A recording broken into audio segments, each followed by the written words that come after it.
Assalamualaikum, selamat petang semua, apa khabar? Okey, kita cerita sedikit tentang perang Ukraine di mana semalam makin banyak askar Ukraine cuba untuk menyelamatkan Avdiivka.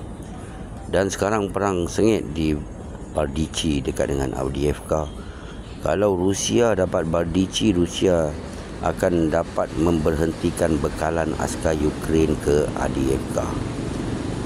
Dari Dema Military Channel, kalau Rusia mendapat Avdiivka, Rusia akan dapat berhentikan serangan misil terhadap Donetsk region, dan mungkin lagi beberapa minggu ini Rusia akan dapat menawan Avdiivka.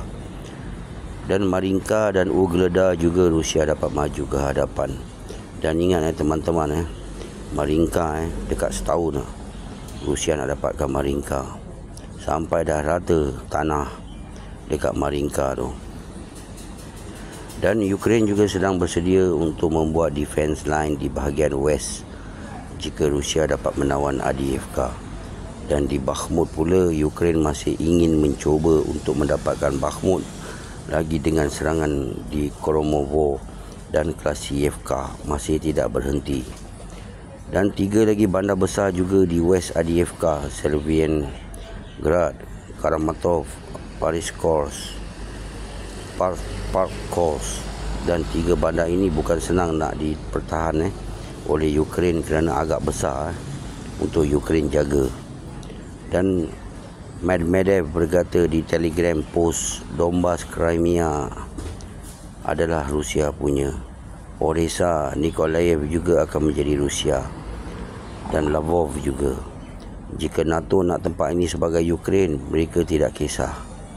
Dan 4 November lalu Putin berkata yang Ukraine 17 century dulu Nikolaev adalah Rusia, dan Ottoman Empire telah menawan Nikolaev, dan rakyat di Nikolaev adalah beragama Ortodok dan berbahasa Rusia.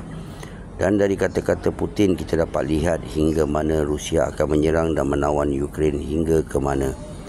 Selagi Zelensky tidak duduk di meja rundingan, selagi itu Rusia tidak akan berhenti.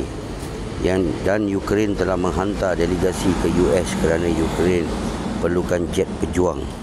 Kerana US berjanji F-16 ini bukan untuk ofensif, tapi Ukraine nak gunakan F-16 ini untuk defensif. Kerana kita tahu kan berapa bulan ni banyak jet pejuang Ukraine musnah 1-2 bulan ini. Kerana kita tahu musim sejuk dah makin dekat, sebab itu defensif penting untuk Ukraine untuk mendapatkan F-16 yang mereka dijanjikan. Macam mana Ukraine nak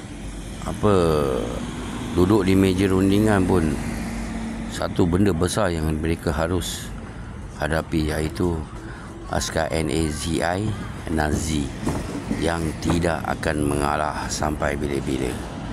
Kalau Zelensky duduk di meja rundingan dan menerima apa yang Rusia minta, mungkin Zelensky pun akan mati dibunuh. Sebab itulah Zelensky pun takut dengan askar Nazi.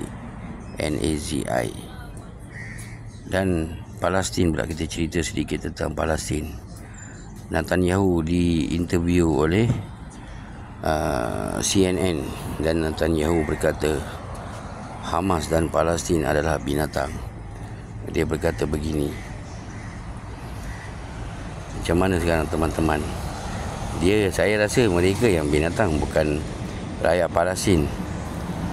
Dan 2 drone kamikaze drone telah menyerang Israel. Telah kena 2 bandar Israel dan Israel menyalahkan Hizbullah, dan Hizbullah berkata kami tak bertanggungjawab, tapi kalau betul baguslah. Hizbullah kata. US menasihati Israel untuk berhenti dan duduk di meja rundingan kerana mereka tahu yang Netanyahu akan kalah. Tapi Netanyahu berdegil dan tak nak dengar kata-kata US.